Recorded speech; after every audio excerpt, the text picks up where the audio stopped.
my future brother-in-law, I couldn't ask for anything more. 2 questions when it comes to my sister. Do you make her smile, and do you treat her well? And on both answers, it's a resounding yes.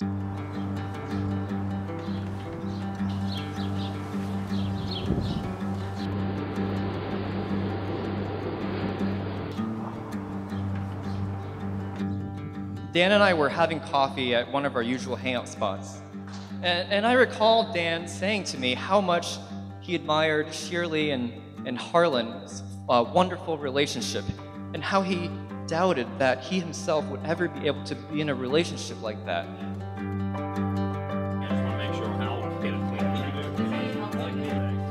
Somehow he seemed to doubt that he would be good husband material.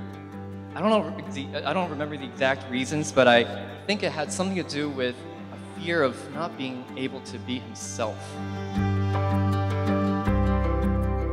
There's pens in there too to go with it. Okay. Things in the t-shirt. Oh God, these are the best. I saw this already. And this is what? This is the gas book? Yes.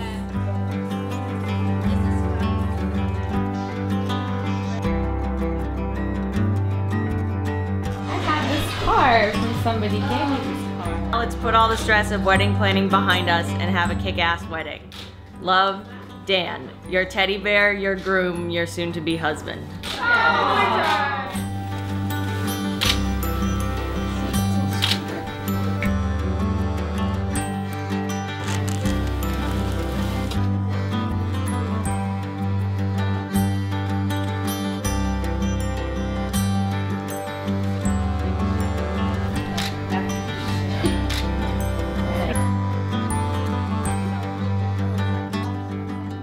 Today, we're going to celebrate just how utterly both Dan and I were wrong that day.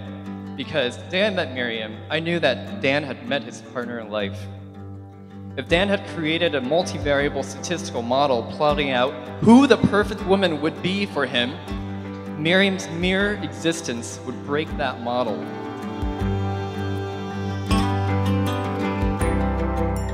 Because all the assumptions that Dan would have made in that model would be completely flawed.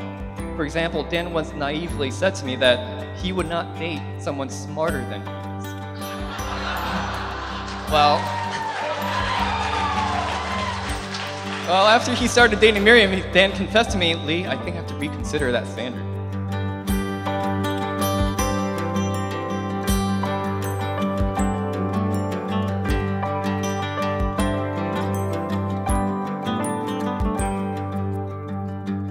Last fall, we had our 10-year high school reunion back in Kingston.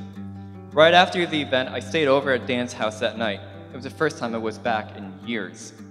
The basement was renovated, but otherwise still the same, except this time Dan and I were joined by Miriam and my wife, Samantha.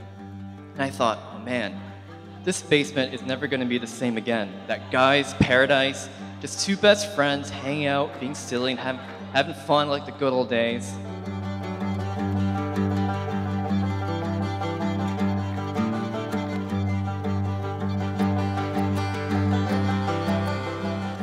Well, a few drinks in, next thing I know, we're playing intense 2-on-2 foosball, couple versus couple, Tevet Okun versus Morris and Moss, screaming and trash-talking at one another, and best of all, after scoring every point, Dan and Miriam would yell, yes, and chest bump each other, and celebrate their victory.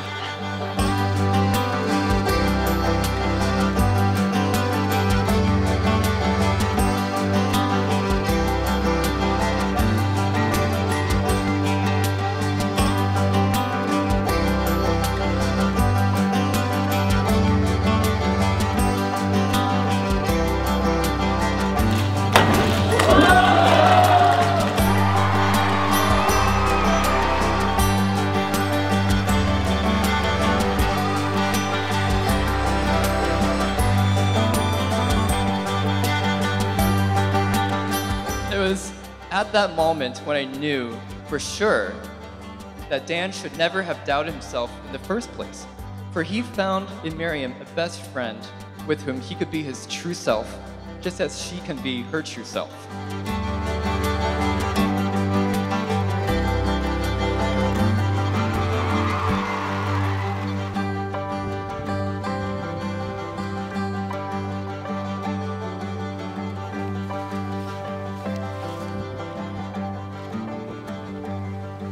And as one of Dan's best friends can tell you all tonight, and what I should have told Dan at Tudor Bookstore over 10 years ago, that Dan is fiercely loyal, always genuine, and unquantifiably caring. If that's not good husband material, I don't know what is.